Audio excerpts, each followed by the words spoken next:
Speed ਨਾ ਬੋਲੀਏ। ਸਤਿ ਸ਼੍ਰੀ ਅਕਾਲ ਜੀ। ਵੌਇਸ ਆਫ ਇੰਡੀਆ ਮੀਡੀਆ ਦੇਖ ਰਹੇ ਸਾਰੇ ਹੀ ਦੋਸਤਾਂ ਦਾ, ਦਰਸ਼ਕਾਂ ਦਾ ਬਹੁਤ ਸਵਾਗਤ ਹੈ ਜੀ। ਹਮੇਸ਼ਾ ਦੀ ਤਰ੍ਹਾਂ ਤੁਹਾਡੇ ਨਾਲ ਅਸੀਂ ਰੂਬਰੂ ਹੁੰਨੇ ਆ ਪ੍ਰੋਗਰਾਮ ਗਰਾਊਂਡ ਜ਼ੀਰੋ ਦੇ ਨਾਲ। ਅੱਜ ਫਿਰ ਮੇਰੇ ਨਾਲ ਸਟੂਡੀਓ ਦੇ ਵਿੱਚ ਹਾਜ਼ਰ ਨੇ ਸਰਦਾਰ MP ਸਿੰਘ ਜੀ। ਅਸੀਂ ਨਵੇਂ ਮੁੱਦਿਆਂ 'ਤੇ ਤੁਹਾਡੇ ਨਾਲ ਗੱਲ ਕਰਦੇ ਹਾਂ। ਅੱਜ ਵੀ ਅਸੀਂ ਜੋ ਹੀ ਪੰਜਾਬ ਦੇ ਵਿੱਚ ਜਾਂ ਭਾਰਤ ਦੇ ਵਿੱਚ ਵਾਪਰਿਆ ਉਹ ਤੁਹਾਡੇ ਨਾਲ ਅਸੀਂ ਚਰਚਾ ਕਰਾਂਗੇ। ਸਭ ਤੋਂ ਪਹਿਲਾਂ ਅਸੀਂ ਸਵਾਗਤ ਕਰਦੇ ਹਾਂ ਸਰਦਾਰ MP ਸਿੰਘ ਜੀ ਦਾ। ਤੁਹਾਡਾ ਬਹੁਤ ਸਵਾਗਤ ਜੀ ਆਇਆਂ ਨੂੰ। ਮਿਹਰਬਾਨੀ ਪਿੰਟਰ ਸਾਹਿਬ, thank you very much. Punjab ਸਰਕਾਰ ਦੀ ਗੱਲ ਕਰੀਏ ਤਾਂ ਮੌਜੂਦਾ ਟਰਮ ਦਾ ਆਖਰੀ ਬਜਟ ਆ ਜਿਹੜਾ ਉਹ ਵਿੱਤ ਮੰਤਰੀ ਵੱਲੋਂ ਪੇਸ਼ ਕਰ ਦਿੱਤਾ ਗਿਆ ਜੀ। ਨਵੀਆਂ ਹਾਈਲਾਈਟਸ ਕੀ ਆ, ਕੀ ਗੱਫੇ ਦਿੱਤੇ ਗਏ ਆ, ਕੀ ਨਵਾਂ ਉਹਦੇ ਵਿੱਚ ਬਜਟ ਜਾਂ ਕੀ ਲੋਕ ਲੁਭਾਵਣਾ ਜਾਂ ਲੋਕਾਂ ਦੇ ਹੱਕ ਦੇ ਵਿੱਚ ਆ, ਸਾਰੀਆਂ ਗੱਲਾਂ ਤੁਸੀਂ ਸਾਡੇ ਨਾਲ ਦਰਸ਼ਕਾਂ ਨਾਲ ਸਾਂਝੀਆਂ ਕਰੀਆਂ। ਸਭ ਤੋਂ ਪਹਿਲਾਂ ਤੁਸੀਂ ਪੰਜਾਬ ਸਰਕਾਰ ਦੀ ਟਰਮ ਦੇ ਆਖਰੀ ਜਿਹੜਾ ਬਜਟ ਆ ਉਹਦੇ ਬਾਰੇ ਸਾਡੇ ਦਰਸ਼ਕਾਂ ਨੂੰ ਚਾਨਣਾ ਪਾਓ ਜੀ।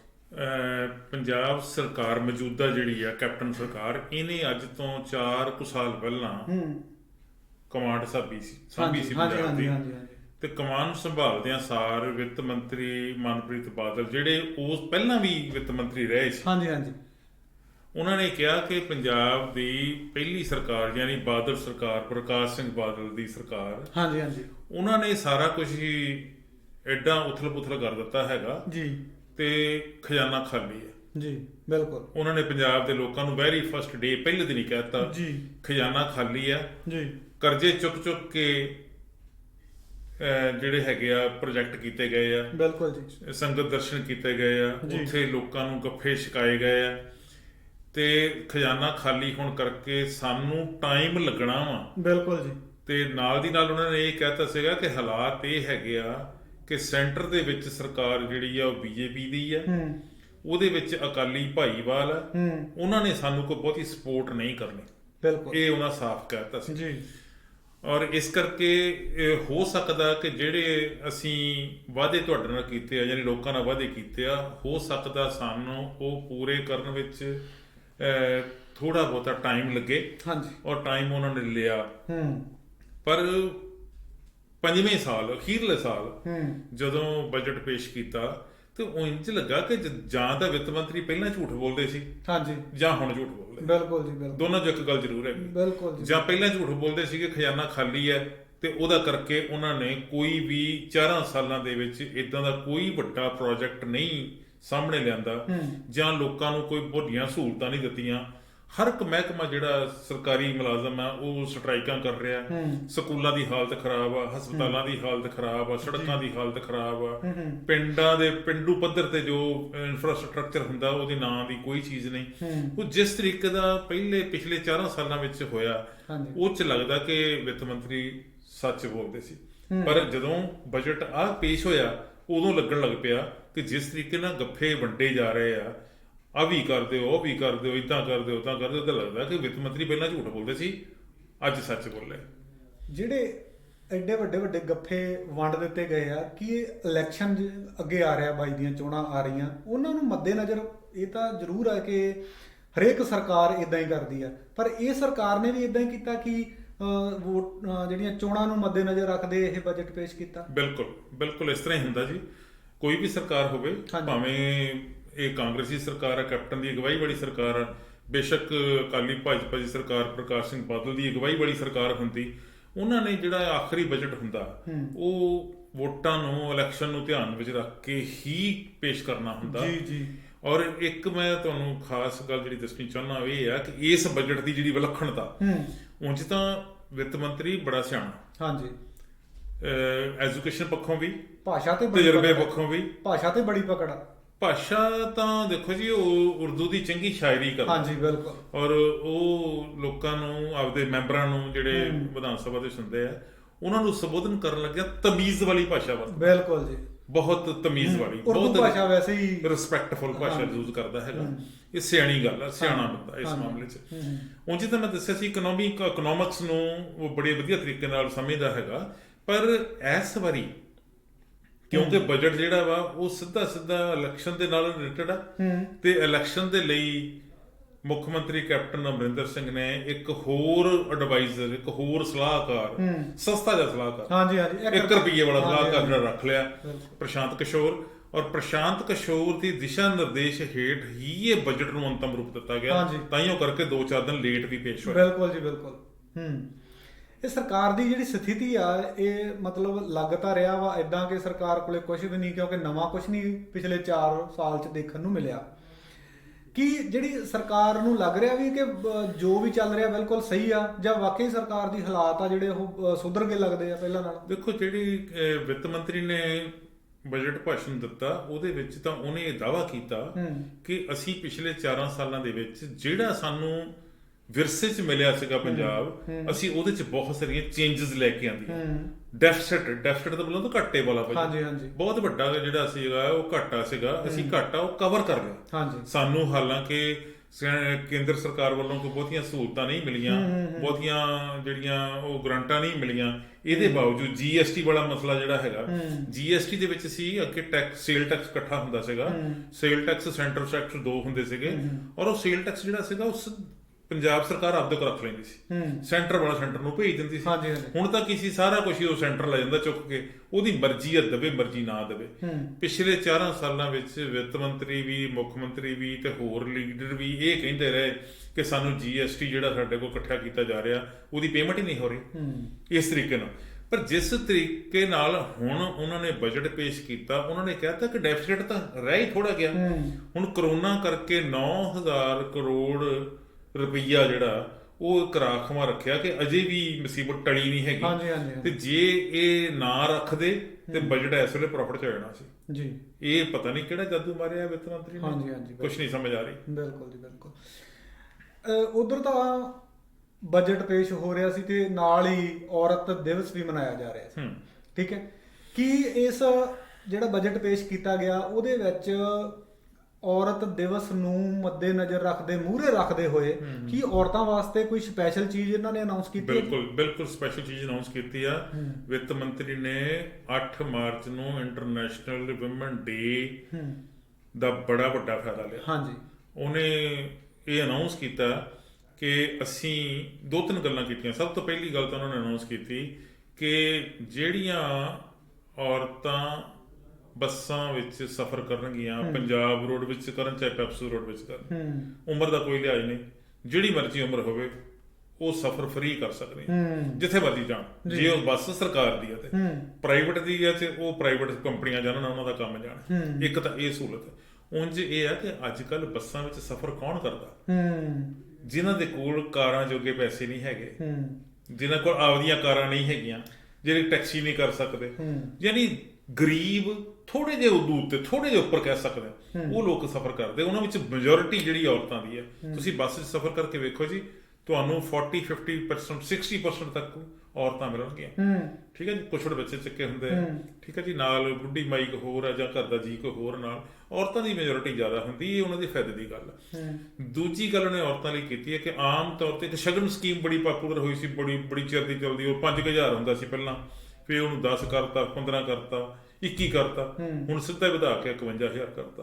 ਉਹ ਦੇਣਾ ਕਿ ਨਹੀਂ ਦੇਣਾ ਇਹ ਪਤਾ ਨਹੀਂ, ਪਰ 51,000 ਰੁਪਈਆ ਇੱਕ ਬੜੀ ਵੱਡੀ ਰਕਮ ਹੈ। ਕਿਉਂਕਿ ਜੇ ਅਨਾਉਂਸਮੈਂਟ ਦੀ ਗੱਲ ਕਰੀਏ ਤਾਂ ਮੋਬਾਈਲ ਫੋਨ ਅੱਜ ਤੋਂ 4 ਸਾਲ ਪਹਿਲਾਂ ਅਨਾਉਂਸ ਹੋਏ ਸੀ ਵੀ ਜਿਹੜੇ ਸਮਾਰਟਫੋਨ ਦਿੱਤੇ ਜਾਣਗੇ ਨੌਜਵਾਨਾਂ ਨੂੰ, ਹਰੇਕ ਬੰਦੇ ਨੂੰ, ਪਰ ਅੱਜ ਤੱਕ ਤੁਹਾਨੂੰ ਮਿਲ ਗਿਆ ਨਹੀਂ। ਪਰ ਉਸ ਤੋਂ ਪਹਿਲਾਂ ਮੈਂ ਗੱਲ ਹੋਰ ਕਰਨਾ ਚਾਹੁੰਦਾ ਕਿ ਇੱਕ ਇਹ 2 ਗੱਲਾਂ ਕੀਤੀਆਂ। ਇੱਕ ਤਾਂ ਬੱਸਾਂ 'ਚ ਸਫ਼ਰ ਵਾਲੀ ਗੱਲ, ਦੂਜਾ ਸ਼ਗਨ ਸਕੀਮ ਜਾਂ ਆਸ਼ੀਰਵਾਦ ਸਕੀਮ ਨਾਲ ਰੱਖਿਆ ਉਹ ਗੱਲ। ਤੀਜੀ ਇੱਕ ਹੋਰ ਬੜੀ ਇੰਪੋਰਟੈਂਟ, ਇਹਦੇ ਨਾਲੋਂ ਵੀ ਜ਼ਿਆਦਾ ਇੰਪੋਰਟੈਂਟ, ਉਹ ਹੈਗੀ ਹੈ ਭਿੰਡਰ ਸਾਹਿਬ, ਸਾਡੀਆਂ ਬੱਚੀਆਂ, ਸਾਡੀਆਂ ਭੈਣਾਂ ਨੌਕਰੀ ਕਰਦੀਆਂ, ਉਹਨਾਂ ਨੂੰ ਵੱਡੇ ਸ਼ਹਿਰਾਂ 'ਚ ਜਾਣਾ ਪੈਂਦਾ, ਉੱਥੇ ਨਾਲ ਦੀ ਨਾਲ ਇੱਕ ਬੜੀ ਅਜੀਬੋ ਗਰੀਬ ਸਥਿਤੀ ਦਾ ਸਾਹਮਣਾ ਕਰਨਾ ਪੈਂਦਾ, ਮੁਸ਼ਕਲ ਦਾ ਸਾਹਮਣਾ ਕਰਨਾ ਪੈਂਦਾ। ਉਹ ਹੈਗਾ ਰਿਹਾਇਸ਼ ਦਾ। ਪੀਜੀ ਵਿੱਚ ਰਹਿਣਾ ਪੈਂਦਾ। ਪੀਜੀ ਦਾ ਪੇਇੰਗ ਗੈਸਟ, ਜਿੰਨੀ ਕੁ ਤਨਖਾਹ ਮਿਲਦੀ ਉਹ ਪੇਇੰਗ ਗੈਸਟ ਵਿੱਚ ਚਲ ਜਾਂਦੀ ਹੈ। ਮਹਿੰਗੇ ਘਰ ਲੈਣੇ ਪੈਂਦੇ ਆ, ਰੋਟੀ ਪਾਣੀ ਉਹਨਾਂ ਦਾ ਬਣਾਇਆ ਖਾਣਾ ਪੈਂਦਾ ਹੈਗਾ, ਤੁਸੀਂ ਆਪਣੀ ਮਰਜ਼ੀ ਨਹੀਂ ਕਰ ਸਕਦੇ। ਹੁਣ ਉਹਨਾਂ ਨੇ ਹੋਸਟਲ ਬਣਾਉਣੇ ਸ਼ੁਰੂ ਕਰਤੇ ਕਿ ਵੱਡੇ ਸ਼ਹਿਰ ਜਿਹੜੇ ਆ, ਚੰਡੀਗੜ੍ਹ ਹੈ, ਮੋਹਾਲੀ ਆ, ਅੰਮ੍ਰਿਤਸਰ ਹੈ, ਹੋਰ ਲੁਧਿਆਣਾ, ਜਲੰਧਰ ਹੈ, ਇਹਨਾਂ ਸ਼ਹਿਰਾਂ ਦੇ ਵਿੱਚ ਜਿਹੜੇ ਆ ਉਹ ਹੋਸਟਲ ਬਣਾਏ ਜਾਣਗੇ। ਵਰਕਿੰਗ ਵਿਮਨ ਹੋਸਟਲ, ਇਹ ਵੀ ਇੱਕ ਔਰਤਾਂ ਨੂੰ ਤੋਹਫੇ ਦੇਣ ਵਾਲੀ ਗੱਲ, ਬੜੀ ਲੋੜ ਸੀ ਮੈਂ ਸਮਝਦਾ। ਹਾਂ, ਇਸ ਗੱਲ ਦਾ ਧਿਆਨ ਰੱਖਿਆ ਜਾਵੇ ਕਿ ਹੋਸਟਲਾਂ ਦੇ ਵਿੱਚ ਨਾ ਤਾਂ ਪੇਇੰਗ ਗੈਸਟ ਵਾਂਗੂ ਬੱਚਿਆਂ ਦੀ ਛਿੱਲ ਲਾਈ ਜਾਵੇ, ਉਹਨਾਂ ਨਾਲ ਵਧੀਕੀਆਂ ਕੀਤੀਆਂ ਜਾਣ, ਦੂਜਾ ਸੇਫਟੀ ਸਿਕਿਉਰਿਟੀ ਜਿਹੜੀ ਆ ਉਹਨੂੰ ਪ੍ਰਾਇੋਰਟੀ ਦਿੱਤੀ ਜਾਵੇ। ਅਦਰਵਾਈਜ਼ ਇਹ ਸਕੀਮ ਬਹੁਤ ਵਧੀਆ। ਹੁਣ ਤੁਸੀਂ ਦੂਜਾ ਸਵਾਲ ਕੀਤਾ ਸੀਗਾ ਕਿ ਸਟੂਡੈਂਟਸ ਨੂੰ ਕਿਹਾ ਗਿਆ ਕਿ ਅਸੀਂ ਤੁਹਾਨੂੰ ਸਮਾਰਟਫੋਨ ਦਿਆਂਗੇ। 4 ਸਾਲ ਵਾਕਿਆ ਨਹੀਂ ਦਿੱਤੇ, ਆ ਥੋੜੇ ਚਿਰ ਪਹਿਲਾਂ ਉਹਨਾਂ ਨੇ ਦਿੱਤੇ ਹੈਗੇ ਆ ਕਰੋਨਾ ਤੋਂ ਬਾਅਦ। ਉਦੋਂ ਵੀ ਬਹਾਨਾ ਜਿਹਾ ਮਾਰਦੇ ਰਹੇ ਵੀ ਉਹ ਚਾਈਨਾ ਨੂੰ ਆਰਡਰ ਕੀਤਾ ਸੀ, ਉੱਥੋਂ ਆਏ ਨਹੀਂ ਜਾਂ ਲਿਆ ਨਹੀਂ ਸਕਦੇ ਸੀ। ਮੈਨੂੰ ਲੱਗਦਾ ਉਹਦੇ ਵਿੱਚ ਵੀ ਉਹਨਾਂ ਨੇ ਅਨਾਉਂਸ ਕੀਤਾ ਸੀ +2 ਦੇ ਵਿੱਚ ਜਿਹੜੀਆਂ ਕੁੜੀਆਂ ਪੜ੍ਹਦੀਆਂ ਉਹਨਾਂ ਨੂੰ ਦਿੱਤੇ ਜਾਣਗੇ। ਵੈਸੇ ਵਾਅਦਾ ਇਹਨਾਂ ਨੇ ਇਹ ਕੀਤਾ ਸੀ ਕਿ ਹਰੇਕ ਬੱਚੇ ਨੂੰ ਦਿੱਤਾ ਜਾਊਗਾ। ਬੇਸ਼ੱਕ ਇਹ ਵਾਅਦਾ ਕੀਤਾ ਸੀ, ਮੈਂ ਇਸ ਗੱਲ ਤੇ ਤੁਹਾਨੂੰ ਤੁਹਾਡਾ ਧਿਆਨ ਖਿੱਚੂੰਗਾ, ਪਰ ਮੈਂ ਨਾਲ ਦੱਸਣਾ ਚਾਹੁੰਦਾ ਕਿ ਉਹਨਾਂ ਨੇ ਸਮਾਰਟਫੋਨ ਦਿੱਤੇ, ਸਾਰਿਆਂ ਨੂੰ ਨਹੀਂ ਦਿੱਤੇ। ਇਸ ਬਜਟ ਵਿੱਚ ਉਹਨਾਂ ਨੇ ਇਹਦੇ ਵਾਸਤੇ ਹੋਰ ਫੰਡ ਰੱਖ ਲਿਆ ਦੇਣੇ। ਹੁਣ ਗੱਲ ਇਹ ਹੈ, ਤੁਸੀਂ ਕਹੀ ਕਿ ਉਹਨਾਂ ਨੇ +2 ਦੀਆਂ ਲੜਕੀਆਂ ਵਾਸਤੇ ਕਹੇ ਸੀ ਜਦੋਂ ਕਿ ਵਾਅਦਾ ਕੀਤਾ ਸਾਰਿਆਂ ਵਾਸਤੇ। ਮੈਂ ਸਮਝਦਾ ਵਾਅਦਾ ਗਲਤ ਕੀਤਾ ਸੀ। ਸਮਾਰਟਫੋਨਾਂ ਦੀ ਲੋੜ ਨਹੀਂ ਹੈ ਛੋਟਿਆਂ ਬੱਚਿਆਂ ਨੂੰ, ਉਹਨਾਂ ਨੂੰ ਪੁੱਠੇ ਪਾਸੇ ਲਾਉਣ ਵਾਲੀ ਗੱਲ ਹੈ। ਸਮਾਰਟਫੋਨ ਜਿਹੜਾ ਉਹ ਹੁਣ ਕਿਉਂਕਿ ਟੈਕਨੀਕ ਬਦਲ ਗਈ, IT ਦਾ ਜ਼ਮਾਨਾ ਆ ਗਿਆ, ਟੀਚਰ ਜਿਹੜੇ ਆਨਲਾਈਨ ਪੜ੍ਹਾਉਣ ਲੱਗ ਪਏ, ਬੱਚੇ ਆਨਲਾਈਨ ਪੜ੍ਹਨ ਲੱਗ ਪਏ। ਠੀਕ ਹੈ ਜੀ, ਟੀਚਰ ਬੱਚਿਆਂ ਦੇ ਨਾਲ ਇਹਨਾਂ ਦਿਨਾਂ ਦੇ ਵਿੱਚ ਜਦੋਂ ਕਰੋਨਾ ਦੇ ਵਿੱਚ ਸਕੂਲ ਹੀ ਬੰਦ ਸੀ, 8-9 ਮਹੀਨੇ ਬਾਅਦ ਖੁੱਲੇ, ਤੇ ਜਿਨ੍ਹਾਂ ਦੇ ਕੋਲ ਫੋਨ ਸੀਗੇ ਜਾਂ ਟੈਬਲੇਟ ਸੀਗੀਆਂ ਜਾਂ ਜਿਨ੍ਹਾਂ ਦੇ ਘਰਾਂ 'ਚ ਕੰਪਿਊਟਰ ਸੀਗੇ, ਲੈਪਟਾਪ ਸੀਗੇ, ਉਹ ਬੱਚੇ ਪੜ੍ਹੇ। ਜਿਨ੍ਹਾਂ ਦੇ ਘਰ ਨਹੀਂ ਸੀ ਹੈਗੇ ਉਹਨਾਂ ਨੂੰ ਲੈਣੇ ਪਏ, ਮਹਿੰਗੇ ਸਸਤੇ ਲੈਣੇ ਪਏ, ਮਜਬੂਰੀ ਬਸ ਲੈਣੇ ਪਏ, ਕਿਉਂਕਿ ਬੱਚਿਆਂ ਨੇ ਪੜ੍ਹਨਾ ਹੈ। ਤੇ ਬੱਚਿਆਂ ਦੀ ਜਿਹੜੀ ਇਸ ਲੈਵਲ ਤੇ ਪੜ੍ਹਨ ਦੀ ਹੈ ਨਾ ਰੁਚੀ, ਇਹ ਛੋਟੇ ਲੈਵਲ ਤੇ ਇੰਡੀਆ 'ਚ ਅਜੇ ਨਹੀਂ ਹੈਗੀ। ਬਿਨਾਂ ਸ਼ੱਕ ਕੈਨੇਡਾ 'ਚ ਹੈਗੀ। ਕੈਨੇਡਾ ਵਿੱਚ ਜਿਹੜਾ ਗ੍ਰੇਡ 2 'ਚ ਬੱਚਾ ਪੜ੍ਹਦਾ ਜੀ, ਉਹ ਆਨਲਾਈਨ ਟੀਚਰ ਨਾਲ ਕੰਟੈਕਟ ਬਣਾ ਕੇ ਰੱਖਦਾ। ਠੀਕ ਹੈ ਜੀ, ਉੱਥੇ ਇਹ ਗੱਲ ਹੈ ਨਹੀਂ। ਜੇ ਉਹਨਾਂ ਨੇ ਵਾਅਦਾ ਕਰ ਲਿਆ ਤੇ ਨਹੀਂ ਨਿਭਾਇਆ, ਮੈਂ ਸਮਝਦਾ ਕੋਈ ਮਾੜੀ ਗੱਲ ਨਹੀਂ। ਫੋਨ ਜਿਹੜੇ ਆ ਉਹ ਇੰਨੇ ਇੰਪੋਰਟੈਂਟ ਨਹੀਂ ਹੈਗੇ। ਹਾਂ, +1 +2 ਦੇ ਵਿੱਚ ਇਹ ਜੇ ਸਰਕਾਰ ਦੀ ਸਕੀਮ ਹੈਗੀ ਆ, ਸਹੂਲਤ ਹੈਗੀ ਆ, ਦੇਣੇ ਦਿੱਤੇ ਵੀ ਆ, ਦੇਣੇ ਵੀ ਚਾਹੀਦੇ। ਨਹੀਂ, ਇਹਨਾਂ ਨੇ ਬੱਚਿਆਂ ਨੂੰ ਤਾਂ ਕਿਹਾ ਹੀ ਸੀਗਾ, ਇਹਨੇ ਹਰੇਕ ਬੰਦੇ ਨੂੰ। MP ਸਿੰਘ ਜੀ, ਮੈਂ ਵੀ ਫਾਰਮ ਭਰਿਆ ਸੀ। ਮੈਨੂੰ ਨਹੀਂ ਪਤਾ ਸੀ ਕਿਉਂ ਭਰਿਆ, ਤੁਹਾਨੂੰ ਕੀ ਲੋੜ ਸੀ? ਮੈਨੂੰ ਨਹੀਂ ਲੋੜ ਨਹੀਂ ਸੀਗੀ। ਸਾਡਾ ਸਟਾਫ, ਸਾਡਾ ਬੈਕ ਕੰਟਰੀ ਦੇ ਵਿੱਚ ਮੇਰਾ ਇੰਸਟੀਟਿਊਟ ਦੇ ਵਿੱਚ ਸਾਡੇ ਸਟਾਫ ਨੇ ਸਾਰਿਆਂ ਨੇ ਕਹਿੰਦੇ ਵੀ ਚਲੋ ਜਿਹੜੀ ਫ੍ਰੀ ਚੀਜ਼ ਕਹਿੰਦੇ ਸਰਕਾਰ ਤੋਂ ਚੀਜ਼ ਮਿਲਦੀ ਜੁੱਤੀ 'ਚ ਪਵਾ ਲੈਣੀ ਚਾਹੀਦੀ। ਉਹ ਭੁਲੇਖੇ ਵਾਲੀ ਗੱਲ ਹੈ, ਇਦਾਂ ਨਹੀਂ ਹੋਣਾ ਚਾਹੀਦਾ। ਮੈਂ ਜਿਹੜੀ ਗੱਲ ਤੁਹਾਨੂੰ ਦੱਸਣੀ ਚਾਹੁੰਦਾ ਉਹ ਇਹ ਆ ਕਿ ਸਾਡੇ ਸਟਾਫ ਨੇ ਹਲੇ ਤੱਕ ਉਹ ਇੱਕ ਪ੍ਰਿੰਟ ਨਿਕਲਦਾ ਸੀਗਾ ਜਦੋਂ ਆਪਾਂ ਉਹਨੂੰ ਰਜਿਸਟਰ ਕਰਦੇ ਆ ਨਾ, ਉਦੋਂ ਮੈਂ 4 ਸਾਲ ਦੀ ਪਹਿਲਾਂ ਦੀ ਗੱਲ ਕਰਦਾ। ਜਦੋਂ ਉਹ ਆਪਾਂ ਉਹਦੇ ਰਜਿਸਟਰਡ ਕਰਵਾਈ ਤਾਂ ਉਹਦੇ ਚੋਂ ਪ੍ਰਿੰਟ ਨਿਕਲਦਾ ਸੀ ਤੇ ਉਹਨਾਂ ਦੇ ਸਾਰਿਆਂ ਦੇ ਪ੍ਰਿੰਟ ਮੈਂ ਕਿਹਾ ਵੀ ਸਾਰੇ ਜਣੇ ਮੈਨੂੰ ਫੜਾ ਦਿਓ ਤੇ ਮੈਂ ਆਪਦੀ ਇੱਕ ਫਾਈਲ ਆ ਜਿਹੜੀਆਂ ਆਪਣੀਆਂ ਇੰਸਟੀਟਿਊਟ ਲੱਗੀਆਂ ਮੈਂ ਉਹਦੇ 'ਚ ਫਾਈਲ ਚਲਾ ਕੇ ਰੱਖ ਲਏ। ਮੈਂ ਕਿਹਾ ਵੀ ਜਦੋਂ ਆਉਣਗੇ ਬਈ ਜੇ ਤੁਸੀਂ ਮੇਰੇ ਕੋਲੇ ਰਹੋ ਨਾ ਰਹੋ, ਮੇਰੇ ਕੋਲੇ ਜਦੋਂ ਤੁਹਾਡੇ ਫੋਨ ਆਉਣਗੇ ਮੈਂ ਤੁਹਾਡੇ ਘਰੇ ਪਹੁੰਚਾ ਦੂੰਗਾ। ਠੀਕ ਮਤਲਬ ਹਲੇ ਤੱਕ ਤਾਂ ਉਹ ਮੇਰੇ ਕੋਲੇ ਪੇਜ ਸਾਂਭਿਆ ਪਿਆ, ਪਰ ਉਹਦਾ ਹਾਲੇ ਕੋਈ ਕੰਮ ਨਹੀਂ। ਮੈਂ ਨਹੀਂ ਸਮਝਦਾ ਕਿ ਉਹ ਤੁਹਾਨੂੰ ਦੇਣੇ ਚਾਹੀਦੇ ਆ, ਤੁਹਾਨੂੰ ਲੋੜ ਹੀ ਨਹੀਂ ਹੈ। ਤੁਸੀਂ ਆਪ ਦਾ ਸਮਾਰਟਫੋਨ ਆਪ ਬਾਏ ਕਰਨ ਦੀ ਹਸੀਅਤ ਰੱਖਦੇ ਆ ਜੀ, ਬਿਲਕੁਲ ਰੱਖਦੇ। ਠੀਕ ਹੈ ਜੀ, ਉਹ ਜਿਸ ਕੀ ਵੀ ਹੁੰਦਾ ਵੀ ਜ਼ਰੂਰ ਦੇਖੋ, ਇਹ ਚੋਣਾਂ ਦੇ ਐਲਾਨ ਜੇ ਹੁੰਦੇ ਆ ਤੇ ਉਦੋਂ ਇਹਨਾਂ ਨੇ ਵੀ ਇਦਾਂ ਦੇ ਐਲਾਨ ਕੀਤੇ ਹੋਣਗੇ, ਬਾਅਦ ਚ ਇਹਨਾਂ ਰਿਵਿਊ ਕੀਤਾ ਹੋਊਗਾ ਵੀ ਨਹੀਂ ਇਦਾਂ ਨਹੀਂ ਹੋਣਾ ਚਾਹੀਦਾ ਸੀਗਾ। ਮੈਂ ਉਸ ਬੱਚਿਆਂ ਨੂੰ ਜਿਹੜੇ ਸਕੂਲ ਗੋਇੰਗ ਸਟੂਡੈਂਟਸ ਹੈਗੇ ਆ +1 +2 ਉਹਨਾਂ ਨੂੰ ਇਹ ਸਹੂਲਤ ਦੇਣ ਦੇ ਹੱਕ 'ਚ ਉਹਨਾਂ ਨੇ ਦਿੱਤੇ ਆ। ਕੁਝ ਸਮਾਰਟਫੋਨ ਕੁਝ ਹੋਰ ਦੇ ਦੇਣਗੇ।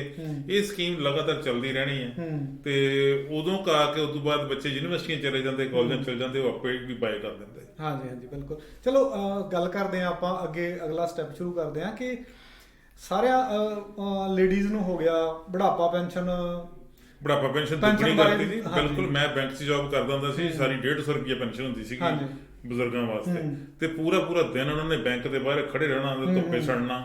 ਠੀਕ ਹੈ ਜੀ, ਜਾਂ ਮੀਂਹ ਹਨੇਰੀ 'ਚ ਉਹਨਾਂ ਨੇ ਪਰੇਸ਼ਾਨ ਹੋਣਾ, ਜਾਂ ਪੁੱਛਣ ਹੀ ਆ ਜਾਣਾ ਰੋਜ਼ ਹੀ ਕਿ ਸਾਡੀ ਪੈਨਸ਼ਨ ਆਈ ਨਹੀਂ, ਆਉਂਦੀ ਨਹੀਂ ਸੀ ਹੁੰਦੀ। ਜਿਹੜਾ ਸਮਾਜ ਭਾਈ ਮਹਿਕਮਾ ਵਾ ਉਹ ਏਡਾ ਲੇਜ਼ੀ, ਏਡਾ ਸੁਸਤ ਮਹਿਕਮਾ, ਉਹ ਪੈਨਸ਼ਨ ਦਿੰਦਾ ਹੀ ਹੁੰਦਾ ਨਹੀਂ ਸੀਗਾ।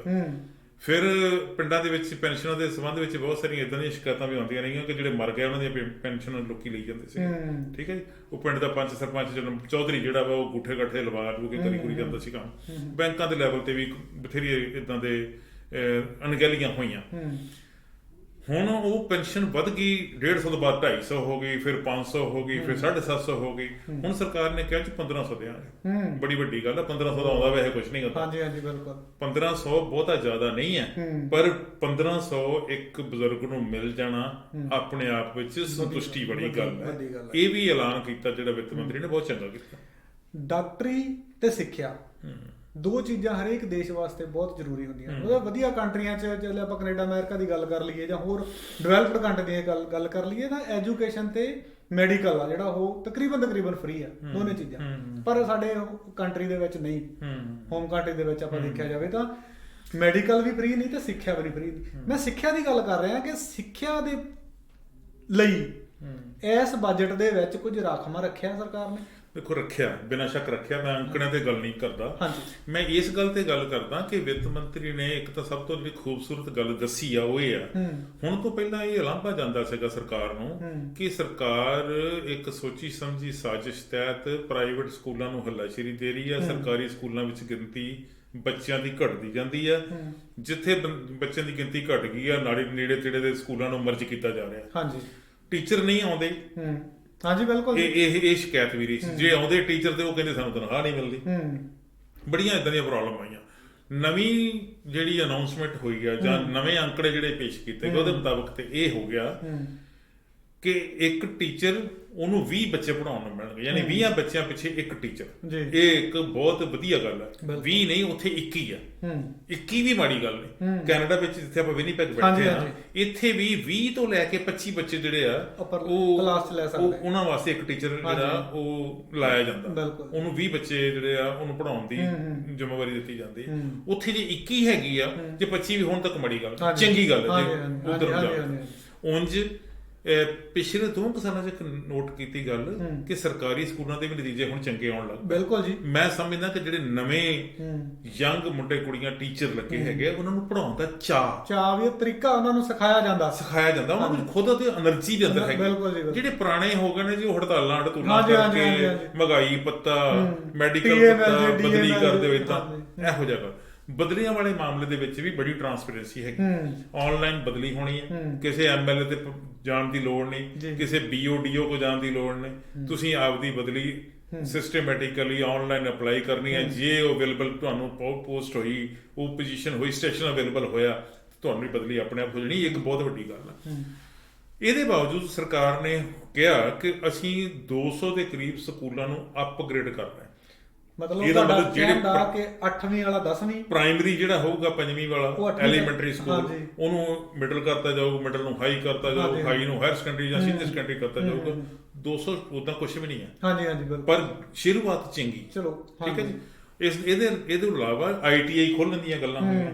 ਉਂਝ ਵੈਸੇ ਮੈਨੂੰ ਇੱਕ ਗੱਲ ਦਾ ਗੁੱਸਾ ਪਰਸਨਲੀ, ਮੇਰੇ ਆਪਦੇ ਟਾਊਨ ਵਿੱਚ ਭਾਈ ਨਿਰਮਲ ਸਿੰਘ ਖਾਲਸਾ ਜਿਹੜੇ ਬਹੁਤ ਵੱਡੇ ਕੀਰਤਨੀਏ ਹੋਏ ਆ, ਜਿਹੜੇ ਕਰੋਨਾ ਦੇ ਕਾਰਨ ਪਹਿਲੇ ਡੈਥ ਉਹਨਾਂ ਦੀ ਹੋਈ ਸੀਗੀ, ਤੇ ਸਾਡੇ ਇਲਾਕੇ ਦੇ MLA ਨੇ ਉਹਨਾਂ ਦੇ ਭੋਗ ਤੇ ਕਿਹਾ ਸੀਗਾ, ਉਹਨਾਂ ਦੀ ਡੈਥ ਤੇ ਹੀ ਕਹਿਤਾ, ਅਨਾਉਂਸ ਕਰਤਾ ਸੀਗਾ ਕਿ ਅਸੀਂ ਉਹਨਾਂ ਦੀ ਯਾਦ 'ਚ ITI ਬਣਾਵਾਂਗੇ। ਮੈਂ ਰਾਤੀ 1:30 ਵਜੇ ਤੱਕ ਵਿੱਤ ਮੰਤਰੀ ਦਾ ਭਾਸ਼ਣ ਸੁਣਦਾ ਰਿਹਾ, ਉਹਨਾਂ ਨੇ ਅਨਾਉਂਸਮੈਂਟ ਨਹੀਂ ਕੀਤੀ। ਮੈਨੂੰ ਇਸ ਗੱਲ ਦੀ ਤਕਲੀਫ ਹੈ। ਮੈਂ ਅੱਜ MLA ਨੂੰ ਮੇਲ ਵੀ ਲਿਖੀ ਹੈ ਕਿ MLA ਸਾਹਿਬ ਹੁਣੀ ਜਾ ਕੇ ਵਿਧਾਨ ਸਭਾ 'ਚ ਵਿੱਤ ਮੰਤਰੀ ਨੂੰ ਘੇਰ ਲਓ, ਉਹਨੂੰ ਕਹੇ ITI ਬਣਾ ਦੇ, ਇਸ ਸਾਲ ਨੇ ਬਣਾਈ ਜਾਂ ਅਗਲੇ ਬਣਾ ਦੇ, ਪਰ ਅਨਾਉਂਸ ਤਾਂ ਕਰੋ। ਠੀਕ ਹੈ ਜੀ। ਲੋਕਾਂ ਨੇ ਕੀਤੇ ਬਾਰੇ ਤੁਹਾਨੂੰ ਭੁੱਲਣੇ ਨਹੀਂ ਚਾਹੀਦੇ। ਇੱਕ ਉਹੋ ਜਿਹੀ ਸ਼ਖਸੀਅਤ ਜਿਹਦਾ ਬਹੁਤ ਵੱਡਾ ਯੋਗਦਾਨ ਸੀਗਾ ਸਮਾਜ ਲਈ, ਸਿੱਖ ਧਰਮ ਲਈ, ਕੀਰਤਨ ਦੇ ਲਈ, ਉਹਦੀ ਯਾਦ ਵਿੱਚ ਹੀ ਬਣਾਉਣਾ। ਕਿਹੜਾ ਮੈਂ ਆਪਦੇ ਲਈ ਕਹਿਣਾ ਬਣਾਉਣਾ ਜਾਂ ਕਿਸੇ ਹੋਰ ਲਈ। ਸੋ ਮੈਨੂੰ ਅਨਾਉਂਸਮੈਂਟ ਜ਼ਰੂਰ ਹੋਣੀ ਚਾਹੀਦੀ ਹੈ। ਇੱਦਾਂ ਦੀ ITI ਖੋਲ੍ਹਣ ਦੀ ਸਰਕਾਰ ਨੇ ਗੱਲ ਕੀਤੀ ਹੈ, ਮੈਡੀਕਲ ਕਾਲਜ ਖੋਲ੍ਹਣ ਦੀ ਗੱਲ ਕੀਤੀ ਹੈ, ਯੂਨੀਵਰਸਿਟੀਆਂ ਦੋ ਕਾਲਜਾਂ ਨੂੰ ਯੂਨੀਵਰਸਿਟੀਆਂ ਦੀ ਰੁਤਬਾ ਦੇਣ ਦੀ ਗੱਲ ਕੀਤੀ ਹੈ। ਇਹ ਬੜੀ ਚੰਗੀ ਗੱਲ। ਇੱਦਾਂ ਹੀ ਤੁਸੀਂ ਮੈਡੀਕਲ ਸਹੂਲਤਾਂ ਦੀ ਗੱਲ ਕੀਤੀ ਹੈ। ਬਹੁਤ ਸਾਰੇ ਜਿਹੜੇ ਹਸਪੀਟਲ ਐਗਜ਼ਿਸਟ ਕਰਦੇ, ਜਿਵੇਂ ਪਟਿਆਲੇ ਦਾ ਰਜਿੰਦਰਾ ਹਸਪੀਟਲ ਹੈ, ਗੁਰਦਾਸਪੁਰ ਹੈ, ਫਾਜ਼ਿਲਕਾ ਹੈ, ਅਬੋਹਰ ਹੈ, ਇਹਨਾਂ ਹਸਪਤਾਲਾਂ ਦੇ ਨੂੰ ਅਪਗ੍ਰੇਡ ਕਰਨ ਦੀ ਗੱਲ, ਉਹਨਾਂ ਵਿੱਚ ਇੱਕ ਕੈਂਸਰ ਹਸਪੀਟਲ ਖੋਲ੍ਹਣ ਦੀ ਗੱਲ ਵੀ ਹੋਰ ਹੋਈ ਹੈ। ਉਹਨਾਂ ਵਿੱਚ ਜਿਹੜੇ ਕੁਝ ਇਨਸੈਂਟਿਵ ਕੇਅਰ ਯੂਨਿਟ ਬਣਾਉਣ ਦੀ ਗੱਲ, ਕੋਈ ਕੈਂਸਰ ਸੈਕਸ਼ਨ ਬਣਾਉਣ ਦੀ ਗੱਲ, ਕੋਈ ਹੋਰ ਇੱਦਾਂ ਦੀ ਚੰਗੀਆਂ ਇਹ ਐਫਰਟਸ ਠੀਕ ਹੈਗੀਆਂ। ਮੈਨੂੰ ਲੱਗਦਾ ਇਹ ਆ ਕਿ 4 ਸਾਲ ਜਾਣ ਬੁੱਝ ਕੇ ਵਿੱਤ ਮੰਤਰੀ ਨੇ ਕੋਈ ਅਨਾਉਂਸਮੈਂਟ ਨਹੀਂ ਕੀਤੀ ਵੀ 5ਵੇਂ ਸਾਲ ਹੀ ਸਾਰੀ ਦੁਨੀਆ ਇਕੱਠੀ ਖੁਸ਼ ਕਰ ਦੇਣੀ। ਤੇ ਜੇ ਉਹਦੀ ਇਹ ਇਮਾਨਦਾਰੀ ਹੈ। ਤੇ ਇਹ ਉਦਮ ਜਿਹੜਾ ਉਹਨੇ ਕੀਤਾ ਜਾਂ ਇਹ ਅਨਾਉਂਸਮੈਂਟ ਜਿਹੜੀ ਕੀਤੀ, ਇਹਦੀ ਸ਼ਲਾਘਾ ਕਰਨੀ ਬਣਦੀ। ਕਿਸੇ ਵੀ ਦੇਸ਼ ਦੀ ਇੰਡਸਟਰੀ ਨੂੰ ਆਪਾਂ ਰੀੜ੍ਹ ਦੀ ਹੱਡੀ ਮੰਨਦੇ ਹਾਂ। ਬਿਲਕੁਲ। ਤੁਸੀਂ ਇਹ ਦੱਸੋ ਸਾਡੇ ਦਰਸ਼ਕਾਂ ਨੂੰ ਕਿ ਇੰਡਸਟਰੀ ਦੇ ਲਈ ਕੋਈ ਨਵਾਂ ਕੋਈ ਪ੍ਰੋਜੈਕਟ ਲਿਆਂਦਾ ਹੋਵੇ ਜਾਂ ਇਹਨਾਂ ਨੂੰ ਕੋਈ ਅਪਗ੍ਰੇਡ ਕਰਨ ਦੀ ਕੋਈ ਸਕੀਮ ਬਣਾਈ ਹੋਵੇ, ਕੋਈ ਇਦਾਂ ਦਾ ਪ੍ਰੋਜੈਕਟ ਲਿਆਂਦਾ ਇਹਨਾਂ ਨੇ ਕੋਈ? ਦੇਖੋ, ਦੁੱਖ ਵਾਲੀ ਗੱਲ ਹੈ ਕਿ ਪੰਜਾਬ ਦੇ ਵਿੱਚੋਂ ਇੰਡਸਟਰੀ ਦਿਨੋਂ ਦਿਨ ਜਿਹੜੀ ਆ ਉਹ ਘਟੀ ਹੈ। ਹਾਂਜੀ, ਤਕਰੀਬਨ ਖਤਮ ਹੀ ਹੁੰਦੀ ਜਾ ਰਹੀ ਹੈ। ਬਹੁਤ ਸਾਰੀ ਇੰਡਸਟਰੀ ਜਿਹੜੀ ਆ ਉਹ ਸਾਡੇ ਗੁਆਂਢੀ ਸੂਬੇ ਦੋਵਾਂ 'ਚ ਚਲੇ ਗਈ। ਹਿਮਾਚਲ ਵਿੱਚ ਵੀ ਚਲੇ ਗਈ, ਹਰਿਆਣਾ 'ਚ ਵੀ ਚਲੇ ਗਈ। ਹਿਮਾਚਲ ਵਿੱਚ ਜਾਣ ਦੇ ਪਿੱਛੇ ਕਾਰਨ ਕੀ ਸੀਗਾ ਕਿ ਉੱਥੋਂ ਦੀ ਸਰਕਾਰ ਨੇ ਬਹੁਤ ਸਾਰੀਆਂ ਸਹੂਲਤਾਂ ਦਿੱਤੀਆਂ। ਬਿਜਲੀ ਥੋੜੀ ਜੀ ਸਬਸਿਡੀ ਤੇ 100% ਸਬਸਿਡੀ ਤੇ ਦੇਣੀ ਸ਼ੁਰੂ ਕਰਤੀ। ਹੋਰ ਵੀ ਟੈਕਸੇਸ਼ਨ ਵਿੱਚ ਵੀ ਸਹੂਲਤਾਂ ਦਿੱਤੀਆਂ। ਉਹਨਾਂ ਨੂੰ ਉੱਥੋਂ ਦੇ ਬੈਂਕਾਂ ਤੋਂ ਵੱਧ ਲੋਨ ਦਿਵਾਉਣ ਦੀ ਗੱਲ ਕੀਤੀ, ਜ਼ਮੀਨਾਂ ਅਲਾਟ ਕਰਨ ਦੀ ਗੱਲ ਕੀਤੀ। ਬਹੁਤ ਸਾਰੀ ਇੰਡਸਟਰੀ ਪਹਾੜੀ ਏਰੀਆ 'ਚ ਚਲੇ ਗਈ, ਹੁਸ਼ਿਆਰਪੁਰੋਂ ਗਾਂ, ਪਠਾਨਕੋਟੋਂ ਗਾਂ ਚਲੇ ਗਈ। ਇੱਦਾਂ ਹੀ ਹਰਿਆਣੇ 'ਚ ਵੀ ਗਈ। ਹਰਿਆਣੇ ਵਿੱਚ ਜਿਹੜੀ ਇੰਡਸਟਰੀ ਲੁਧਿਆਣੇ ਹੁੰਦੀ ਸੀ ਉਹ ਹੁਣ ਫਰੀਦਾਬਾਦ ਚਲੇ ਗਈ। ਠੀਕ ਹੈ। ਜਿਹੜੀ ਮੰਡੀ ਗੋਬਿੰਦਗੜ੍ਹ ਸੀ ਉਹ ਪਾਣੀਪਤ ਸੋਨੀਪਤ ਚਲੇ ਗਈ। ਮੰਡੀ ਗੋਬਿੰਦਗੜ੍ਹ ਤਾਂ ਖਾਲੀ ਹੋ ਗਿਆ ਜੀ, ਇੰਡਸਟਰੀ ਉੱਥੇ ਬਹੁਤ ਬਿਲਕੁਲ ਇੰਡਸਟਰੀ, ਉਹ ਸਾਰਾ ਏਰੀਆ ਜਿਹੜਾ ਸੀ ਇੰਡਸਟਰੀ ਤੋਂ ਹੁਣ ਖਾਲੀ ਹੋਇਆ। ਇਸ ਬਜਟ ਵਿੱਚ ਇੰਡਸਟਰੀ ਨੂੰ ਹੱਲਾਸ਼ੇਰੀ ਦੇਣ ਵਾਸਤੇ ਕੁਝ ਨਹੀਂ ਕਿਹਾ ਗਿਆ ਜੀ। ਕੋਈ ਇੰਡਸਟਰੀ ਵੱਡੀ ਲਿਆਉਣ ਦੀ ਗੱਲ ਨਹੀਂ ਕੀਤੀ ਗਈ। ਸ਼ਾਇਦ ਜਦੋਂ ਮੁੱਖ ਮੰਤਰੀ ਕੈਪਟਨ ਅਮਰਿੰਦਰ ਸਿੰਘ ਨੇ ਉਹਦਾ ਸਾਂਭਿਆ ਸੀਗਾ 4 ਸਾਲ ਪਹਿਲਾਂ, ਉਹਨਾਂ ਨੇ ਬੜੀ ਕੋਸ਼ਿਸ਼ ਕੀਤੀ। ਕਿੰਨੀ ਕੁ ਕਾਮਯਾਬ ਹੋਈ ਆ ਉਹ ਹੁਣ ਪਤਾ ਲੱਗ ਗਿਆ। ਉਹਨਾਂ ਨੇ ਉਹਨੇ ਤਾਂ ਅਡਾਨੀਆਂ ਬਾਨੀਆਂ ਨਾਲ ਵੀ ਗੱਲ ਕੀਤੀ ਸੀਗੀ, ਬਿਰਲਾ ਟਾਟਾ ਨਾਲ ਵੀ ਗੱਲ ਕੀਤੀ ਸੀ। ਕਦੀ ਉਹ ਕਿਤੇ ਜਾਂਦੇ ਸੀ, ਕਿਤੇ ਜਾਂਦੇ ਸੀ ਵੀ ਤੁਸੀਂ ਇੱਥੇ ਇਨਵੈਸਟਮੈਂਟ ਕਰੋ। ਪੰਜਾਬ ਵਿੱਚ ਇੰਡਸਟਰੀਅਲਿਸਟ ਜਿਹੜੇ ਲੋਕ ਹੈਗੇ, ਇੰਡਸਟਰੀ ਨਾਲ ਸੰਬੰਧਿਤ ਸਰਮਾਏਦਾਰ ਵੱਡੇ ਗਰੁੱਪ ਜਿਹੜੇ ਹੈਗੇ ਆ, ਉਹ ਇਨਵੈਸਟਮੈਂਟ ਨਹੀਂ ਕਰ ਰਹੇ, ਉਹ ਇੰਡਸਟਰੀ ਨਹੀਂ ਲਾ ਰਹੇ। ਸਰਕਾਰ ਨੂੰ ਇਸ ਪਾਸੇ ਸੋਚਣ ਦੀ ਲੋੜ ਆ ਕਿ ਕਿਹੜੇ ਕਾਰਨ, ਕੀ ਉਹ ਸਬਸਿਡੀ ਮੰਗਦੇ ਬਿਜਲੀ ਤੇ, ਕੀ ਉਹ ਹੋਰ ਟੈਕਸੇਸ਼ਨ ਤੇ ਸਹੂਲਤਾਂ ਮੰਗਦੇ ਆ, ਕੀ ਉਹ ਕਰਜ਼ੇ ਮੰਗਦੇ ਆ, ਕੀ ਉਹ ਜ਼ਮੀਨਾਂ ਮੰਗਦੇ ਆ। ਇਸ ਗੱਲ ਤੇ ਧਿਆਨ ਦੇਣ ਦੀ ਲੋੜ ਹੈ। ਸੱਚੀ ਮੁੱਚੀ ਇੰਡਸਟਰੀ ਜਿਹੜੀ ਤੁਸੀਂ ਦੱਸੀ ਹੈਗੀ ਰੀੜ੍ਹ ਦੀ ਹੱਡੀ ਹੁੰਦੀ ਕਿਸੇ ਵੀ ਦੇਸ਼ ਦੀ, ਕਿਸੇ ਵੀ ਸੂਬੇ ਦੀ, ਕਿਸੇ ਵੀ ਸ਼ਹਿਰ ਦੀ, ਕਿਸੇ ਵੀ ਇਲਾਕੇ ਦੀ। ਪਰ ਅਨਫੋਰਚੂਨੇਟਲੀ ਕਿਹਾ ਜਾ ਸਕਦਾ ਕਿ ਇੰਡਸਟਰੀ ਨੂੰ ਕੋਈ ਹੁਲਾਰਾ ਨਹੀਂ ਦਿੱਤਾ ਗਿਆ, ਕੋਈ ਢੁਕਵੀਂ ਥਾਂ ਨਹੀਂ ਮਿਲੀ ਇਸ ਬਜਟ 'ਚ। ਕੋਈ ਬਜਟ ਵਿੱਚ ਕੋਈ ਗੱਲ ਹੀ ਜ਼ਿਕਰ ਨਹੀਂ ਹੋਇਆ ਜੀ। ਚਲੋ, ਕਿਸਾਨਾਂ ਬਾਰੇ ਵੀ ਸਾਡੇ ਦਰਸ਼ਕਾਂ ਨੂੰ ਦੱਸੋ ਕਿ ਕਿਸਾਨਾਂ ਬਾਰੇ ਕੁਝ ਰਾਹਤ ਮਿਲੀ ਆ? ਕੋਈ ਉਹਨਾਂ ਨੂੰ ਫਸਲਾਂ ਦੇ ਲਈ ਕੋਈ ਬਜਟ ਜਾਂ ਉਹਨਾਂ ਦੀ ਕੋਈ ਰਿਲੈਕਸੇਸ਼ਨ ਮਿਲੀ ਹੋਵੇ ਜਾਂ ਉਹਨਾਂ ਦੇ ਕਰਜ਼ੇ ਮਾਫੀ ਦੀ ਕੋਈ ਗੱਲ ਕੀਤੀ ਹੋਵੇ? ਦੋ ਗੱਲਾਂ ਜੀ। ਇੱਕ ਤਾਂ ਕਰਜ਼ੇ ਮਾਫੀ ਦੀ ਗੱਲ ਹੈ। ਕਰਜ਼ਾ ਮਾਫੀ ਪਹਿਲਾਂ ਕਹਿੰਦੇ ਸੀਗੇ ਜਦੋਂ ਇਲੈਕਸ਼ਨ ਕੈਂਪੇਨ ਚੱਲਦੀ ਸੀ, ਕੈਪਟਨ ਅਮਰਿੰਦਰ ਸੀ ਕਿ ਅਸੀਂ ਤਾਂ ਕਿਸਾਨਾਂ ਦੇ ਸਾਰੇ ਕਰਜ਼ੇ ਮਾਫ ਕਰ ਦੇਣੇ। ਅਸੀਂ ਭਾਵੇਂ ਕਰਜ਼ੇ ਸੁਸਾਇਟੀਆਂ ਦੇ ਹੋਣ, ਭਾਵੇਂ ਕੋਆਪਰੇਟਿਵ ਬੈਂਕਾਂ ਦੇ ਹੋਣ, ਭਾਵੇਂ ਕੌਮੀ ਬੈਂਕਾਂ ਦੇ ਹੋਣ, ਇੱਥੋਂ ਤੱਕ ਆੜ੍ਹਤੀਆਂ ਦੇ ਵੀ ਹੋਣ, ਅਸੀਂ ਤਾਂ ਲਾਲ ਲਾਈਨ ਮਾਰ ਦੇਣੀ ਉੱਤੇ। ਕੋਈ ਕਰਜ਼ਾ ਦੇਣ ਦੀ ਲੋੜ ਨਹੀਂ, ਤੁਸੀਂ ਬੇਫਿਕਰ ਹੋ ਜਾਓ। ਉਹ ਹੋਇਆ ਕੁਛ ਨਹੀਂ। ਅਖੀਰਲੇ ਸਾਲ, ਚੌਥੇ ਸਾਲ ਕੁਛ ਕਰਜ਼ੇ ਮਾਫ ਹੋਏ। ਕੁਛ ਕਰਜ਼ੇ ਕਿਹੜੇ ਹੋਏ? ਜਿਹੜੇ ਕੋਆਪਰੇਟਿਵ ਸੁਸਾਇਟੀਆਂ ਦੇ, ਕੋਆਪਰੇਟਿਵ ਬੈਂਕਾਂ ਦੇ ਸੀ, ਪਰ ਉਹ ਸਾਰਿਆਂ ਦੇ ਨਹੀਂ ਹੋਏ। ਅਜੇ ਉਹ ਪ੍ਰੋਸੈਸ ਚੱਲਦੀ ਪਈ ਆ। ਅਜੇ ਕੁਛ ਪੈਸਾ ਇਹਨਾਂ ਨੇ ਹੋਰ ਰੱਖਿਆ ਮਾਫ ਕਰਨ ਲਈ। ਇੱਕ ਗੱਲ ਜਿਹੜੀ ਪੋਜ਼ਿਟਿਵ ਹੈ ਉਹ ਇਹ ਹੈ ਕਿ ਨਾਲ ਦੀ ਨਾਲ ਮਜ਼ਦੂਰਾਂ ਵਾਸਤੇ ਵੀ ਰੱਖਿਆ। ਜਿਹੜੇ ਖੇਤ ਮਜ਼ਦੂਰ ਹੈ, ਜਿਹੜੇ ਦਿਹਾੜੀਦਾਰ ਹੈ, ਜਿਨ੍ਹਾਂ ਦੇ ਛੋਟੇ ਛੋਟੇ ਕਰਜ਼ੇ ਆ, ਕਿਸੇ ਦੇ 2000 ਦਾ ਖਰਚਾ, ਕਿਸੇ ਦੇ ਕਰਜ਼ਾ, ਕਿਸੇ ਦੇ 10,000 ਦਾ ਕਰਜ਼ਾ, ਉਹ ਮਾਫ ਕਰਨ ਦੀ ਗੱਲ ਚੱਲੀ ਆ। ਇਹ ਚੰਗਾ ਪੱਖ। ਪਰ ਇਹਦੇ ਨਾਲ ਇੱਕ ਹੋਰ ਜਿਹੜਾ ਮੈਨੂੰ ਲੱਗਦਾ ਵੀ ਇਦਾਂ ਕਰ ਲੈਂਦੇ ਤਾਂ ਚੰਗਾ ਸੀ, ਉਹ ਇਹ ਹੈ ਕਿ ਹੁਣ ਤੁਸੀਂ ਦੇਖੋ ਕਿਸਾਨੀ ਅੰਦੋਲਨ ਚੱਲ ਰਿਹਾ। ਕਿਸਾਨੀ ਅੰਦੋਲਨ ਦੇ ਵਿੱਚ 270 ਕਿਸਾਨ ਹੁਣ ਤੱਕ ਆਪਦੀ ਜਾਨ ਗਵਾ ਬੈਠੇ। ਔਰ ਜਦੋਂ ਸ਼ੁਰੂ ਵਿੱਚ ਇਹ ਘਟਨਾਵਾਂ ਵਾਪਰਨੀਆਂ ਸ਼ੁਰੂ ਹੋਈਆਂ ਤਾਂ ਪੰਜਾਬ ਸਰਕਾਰ ਨੇ ਕਿਹਾ ਕਿ ਅਸੀਂ ਇਹਨਾਂ ਨੂੰ ਆਰਥਿਕ ਮਦਦ ਦਿਆਂਗੇ ਪਰਿਵਾਰਾਂ ਨੂੰ, ਪਰ ਉਹਦੇ ਲਈ ਫੰਡ ਤਾਂ ਰੱਖਿਆ ਹੀ ਨਹੀਂ। ਇਦਾਂ ਦੀ ਕੋਈ ਅਨਾਉਂਸਮੈਂਟ ਨਹੀਂ ਵਿੱਤ ਮੰਤਰੀ ਨੇ ਕੀਤੀ ਕਿ ਇਹ ਜਿਹੜੇ 270 ਹੁਣ ਤੱਕ ਸ਼ਹੀਦ ਹੋ ਚੁੱਕੇ ਜਾਂ ਜਾਨ ਗਵਾ ਚੁੱਕੇ ਆ, ਇਹਨਾਂ ਵਾਸਤੇ ਅਸੀਂ ਫੰਡ ਐਲੋਕੇਟ ਕਰ ਰਹੇ ਹਾਂ। ਮੈਂ ਨਹੀਂ ਕਹਿੰਦਾ ਕਿ ਉਹ ਕਹਿੰਦੇ ਜੀ ਵੀ ਜੇ ਮੰਨ ਲਓ 270 ਦੇ ਬਜਾਏ 570 ਸ਼ਹੀਦ ਹੋ ਜਾਣਗੇ ਤੇ ਅਸੀਂ ਇੰਨਾ ਕਰੋਗੇ। ਰੱਬ ਕਰੇ ਇਹ ਕੰਮ ਨਾ ਹੋਵੇ, 270 ਤੇ ਬ੍ਰੇਕ ਲੱਗ ਜਾਵੇ, 270 ਤੋਂ 71 ਨਾ ਹੋਣ, ਚੰਗੀ ਗੱਲ ਹੈ। ਪਰ ਉਹਨਾਂ ਵਾਸਤੇ ਕੋਈ ਫੰਡ ਤਾਂ ਐਲੋਕੇਟ ਹੋਣਾ ਚਾਹੀਦਾ ਸੀ। ਹੋ ਸਕਦਾ ਕਿਤੇ ਫੰਡ ਰੱਖਿਆ ਵੀ ਹੋਵੇ, ਪਰ ਉਹਨੇ ਜ਼ਿਕਰ ਨਹੀਂ ਕੀਤਾ। ਮੈਂ ਕੰਨੀ ਸੁਣਿਆ ਆਪ ਸਾਰਾ ਬਜਟ, ਰਾਤੀ ਜਾਗ ਕੇ ਦੀ ਰਾਤ ਤੱਕ ਮੈਨੂੰ ਨਹੀਂ ਲੱਭਾ ਕਿ ਉਹਨੇ ਜਿਹੜੇ ਜਾਨ ਗਵਾ ਚੁੱਕੇ ਕਿਸਾਨਾਂ ਦੇ ਪਰਿਵਾਰਾਂ ਵਾਸਤੇ ਕੋਈ ਸਹੂਲਤ ਲਈ ਬਜਟ ਰਾਖਵਾਂ ਰੱਖਿਆ ਹੋਵੇ। MP ਸਿੰਘ ਜੀ, ਲਾਸਟ ਸਵਾਲ ਆ ਮੇਰਾ ਕਿ ਜਦੋਂ ਆਪਾਂ ਦੇਖਦੇ ਹਾਂ ਕਿ ਵਿਧਾਨ ਸਭਾ ਚਾਹੇ ਲੋਕ ਸਭਾ ਚਾਹੇ ਰਾਜ ਸਭਾ ਦੀ ਗੱਲ ਕਰ ਲਈਏ, ਚਲੋ ਆਪਾਂ ਤਾਂ ਅੱਜ ਵਿਧਾਨ ਸਭਾ ਦੀ ਜਿਹੜਾ ਬਜਟ ਦੀ ਗੱਲ ਕਰ ਰਹੇ ਹਾਂ, ਕਿ ਜਦੋਂ ਵੀ ਕੋਈ ਸਰਕਾਰ ਦੇ ਪੱਖ ਤੋਂ ਜਾਂ ਵਿਰੋਧੀ ਪੱਖ ਤੋਂ ਬੋਲਦਾ, ਜੇ ਵਿਰੋਧੀ ਪੱਖ ਤੋਂ ਬੋਲਦਾ ਤਾਂ ਸਰਕਾਰ ਨੇ ਰੌਲਾ ਪਾਉਣਾ, ਜੇ ਸਰਕਾਰ ਬੋਲ ਰਹੀ ਆ ਤਾਂ ਵਿਰੋਧੀ ਪੱਖ ਨੇ ਰੌਲਾ ਪਾਉਣਾ। ਤੁਸੀਂ ਪਿੱਛੇ ਜਿਹੇ ਵੇਖਿਆ ਹੋਊਗਾ ਕਿ ਅਸੀਂ ਪਹਿਲਾਂ ਵੀ ਗੱਲ ਕੀਤੀ ਕਿ ਕੈਪਟਨ ਸਾਹਿਬ ਨੇ ਅੰਗਰੇਜ਼ੀ ਬੋਲੀ ਤੇ ਉਧਰੋਂ ਆਮ ਆਦਮੀ ਪਾਰਟੀ ਨੇ ਵਾਕਆਊਟ ਕਰਤਾ। ਠੀਕ ਹੈ, ਇਹ ਕਿਉਂ ਇਦਾਂ ਦਾ ਮਸਲਾ ਆਪਾਂ ਦੇਖਣ ਨੂੰ ਮਿਲਦੇ ਆ? ਟੋਕਾ ਟਕਾਈ, ਸਹੀ ਗੱਲ ਵੀ ਕਰ ਲਓ, ਸਹੀ ਗੱਲ ਤੇ ਵੀ ਰਿਐਕਟ ਵਧੀਆ ਨਹੀਂ ਮਿਲਣਾ ਤੇ ਮਾੜੀ ਤੇ ਤਾਂ ਚਲੋ ਉਹਨਾਂ ਨੇ ਬੋਲਣਾ ਹੀ ਬੋਲਣਾ। ਇਹ ਕਿੱਦਾਂ ਦੀ ਟੋਕਾ ਟਕਾਈ ਇਹ ਹੋਣੀ ਚਾਹੀਦੀ ਆ ਕਿ ਥੋੜਾ ਇਹਦੇ ਲਈ ਵੀ? ਤੁਹਾਡੀ ਗੱਲ ਮੈਂ ਸਮਝਦਾ ਜੀ, ਮੈਂ ਉਹਦਾ ਜਵਾਬ ਵੀ ਦੇਣਾ ਚਾਹੁੰਦਾ ਕਿ ਇਸ ਬਜਟ ਸੈਸ਼ਨ ਦੇ ਵਿੱਚ ਪਹਿਲਾਂ ਤਾਂ ਅਕਾਲੀਆਂ ਨੇ ਬਿਨਾਂ ਵਜ੍ਹਾ ਸ਼ੋਰ ਸ਼ਰਾਬਾ ਕੀਤਾ, ਜਿਹਦੀ ਕੋਈ ਤੁੱਕ ਨਹੀਂ ਸੀ ਬਣਦੀ। ਸਾਥ ਦਿੱਤਾ ਆਮ ਆਦਮੀ ਪਾਰਟੀ ਨੇ। ਬਹਾਨੇ ਦੋਨਾਂ ਦੇ ਅਲੱਗ-ਅਲੱਗ ਸੀਗੇ। ਉਹਨਾਂ ਦੋਨਾਂ ਬਹਾਨਿਆਂ ਨੂੰ ਮਤਲਬ ਇੱਕ ਉੱਥੇ ਜਾ ਕੇ ਲੜਾਈ ਵੀ ਇਸ ਤਰੀਕੇ ਦੀ ਕਰਦੇ ਆ, ਪੇਸ਼ ਇਸ ਤਰੀਕੇ ਨਾਲ ਆਉਂਦੇ ਆ। ਮੈਨੂੰ ਨਹੀਂ ਲੱਗਦਾ ਵੀ ਸਕੂਲ 'ਚ ਨਿਆਣੇ ਵੀ ਲੜਦੇ ਹੋਣਗੇ ਏਦਾਂ, ਜਾਂ ਗਲੀ ਮਹੱਲੇ 'ਚ ਨਿਆਣੇ ਵੀ ਲੜਦੇ ਹੋਣਗੇ ਏਦਾਂ। ਤੁਸੀਂ ਦੇਖਿਆ ਹੋਊਗਾ ਜੀ, ਕੁਰਸੀਆਂ ਚੱਲਦੀਆਂ ਆਪਾਂ ਦੇਖ ਚੁੱਕੇ ਹਾਂ, ਬਿਲਕੁਲ ਇੱਕ ਦੂਜੇ ਦੇ ਝੱਗੇ ਪਾੜੇ ਆਪਾਂ ਦੇਖੇ ਜੀ। ਹੁਣ ਸਪੀਕਰ ਸਾਹਿਬ ਨੇ ਅਕਾਲੀ ਦਲ ਦੇ 3 ਮੈਂਬਰਾਂ ਨੂੰ ਸਾਰੇ ਬਜਟ ਸੈਸ਼ਨ ਵਾਸਤੇ ਬਾਹਰ ਕੱਢਤਾ, ਸਥਗਿਤ ਕਰਦਾ ਉਹਨਾਂ ਸਾਰੇ। ਉਹਨੂੰ ਕਹਤਾ ਜੀ ਹਾਂਜੀ ਤੁਸੀਂ ਨਹੀਂ ਆ ਸਕਦੇ, ਮਤਲਬ ਬਾਹਰ ਮੁਅੱਤਲ ਕਰਤਾ। ਠੀਕ ਹੈ ਜੀ।